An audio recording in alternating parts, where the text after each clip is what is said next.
Baik, Assalamualaikum warahmatullahi wabarakatuh. Kembali lagi ke channel saya. Kali ini saya akan membahas cerita pendek dari Tamu yang Datang di Hari Lebaran, karya A.A. Nafis. Baik, sebelum kita masuk ke dalam cerpen Tamu yang Datang di Hari Lebaran, mari kita ketahui dulu biografi dari penulisnya. Haji Ali Akbar Nafis yang biasa dikenal dengan A.A. Nafis lahir di Padang Panjang, Sumatera Barat, tanggal 17 November 1924. Pernah menjadi pekerja pabrik, porselen, guru dan kepala urusan kesenian perwakilan jawatan kebudayaan Sumatera Tengah. Karya-karyanya yang terkenal antara lain Robohnya Surau Kami yang dikarangnya pada tahun 1956. Oleh Bapak Kritikus Sastra Indonesia, H.B. Jasin, ia dikelompokkan ke dalam sastrawan angkatan 1966. Ia meninggal pada 22 Maret 2003 pada umur 78 tahun. Sebagai seorang penulis, ia tak pernah merasa tua. Pada usia tua, ia masih saja menulis. Buku terakhirnya yaitu berjudul Jodoh yang diterbitkan oleh Grasindo Jakarta atas kerjasama Yayasan Adikarya IKAPI dan The Ford Foundation sebagai kado ulang tahun pada usianya yang genap 75 tahun.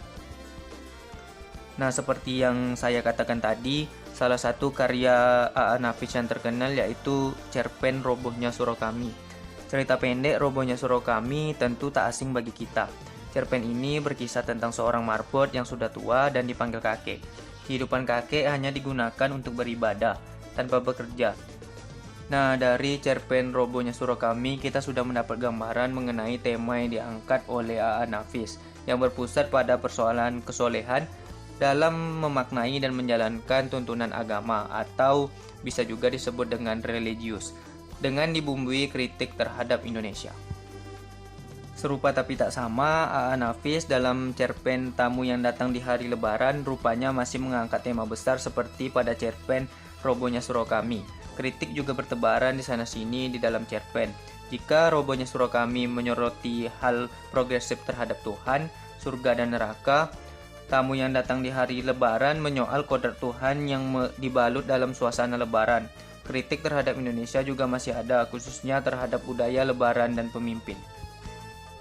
Jika kita cermati, cerpen Tamu yang Datang di Hari Lebaran hendak digunakan oleh A.A. Nafis untuk menyoroti 3 persoalan besar yang berpusat di dalam perayaan Lebaran. Di cerpen ini, A.A. Nafis menyajikan persoalan Lebaran dalam kaitannya dengan hubungan antara orang tua dengan anak, pemimpin dengan rakyat, dan manusia dengan Tuhan. Hubungan itu dimaknai melalui sepasang tokoh yang tak lagi muda umurnya, yaitu Inyik Datuk Bijo Rajo atau dalam peran tersebut dipanggil Inyik, dan Encik Jurai Ame atau dalam peran tersebut dipanggil Encik.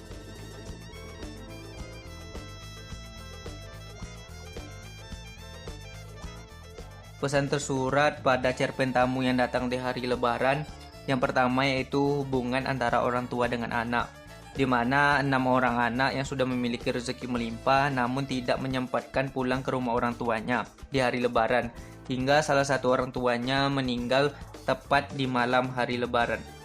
Di mana di dalam cerpen tersebut dikatakan, "Aku rindu mereka antri, bertekuk lutut sambil mencium tanganku waktu bersalaman, seperti anak cucu presiden di televisi.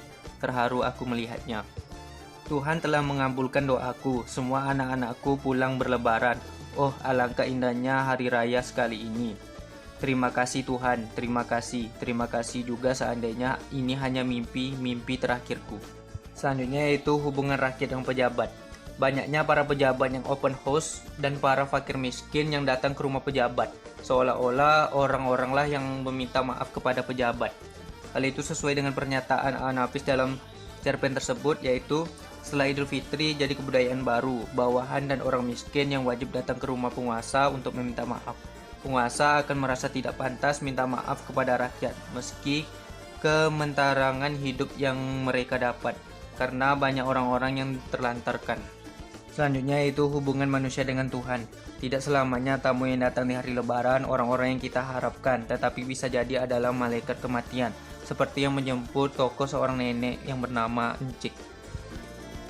Adapun pesan tersirat pada cerpen Tamu yang Datang di Hari Lebaran yaitu Kedua orang tua tidak hanya menginginkan pemberian materi dari anaknya yang berupa uang atau barang, tetapi orang tua juga butuh kasih sayang terhadap anaknya. Nah, momen hari Lebaran adalah momen yang tepat untuk seorang anak kembali ke pangkuan orang tuanya. Tidak hanya untuk meminta maaf, tetapi juga memberikan kasih sayang terhadap orang tua. Meskipun kasih sayang orang tua kepada kita tidak akan pernah terbalaskan, namun membahagiakan orang tua adalah bentuk bakti kita terhadap orang tua.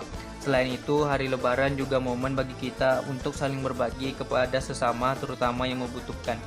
Dan ingat, tidak hanya orang-orang yang kita harapkan yang akan datang pada hari Lebaran, tetapi bisa jadi juga adalah malaikat kematian.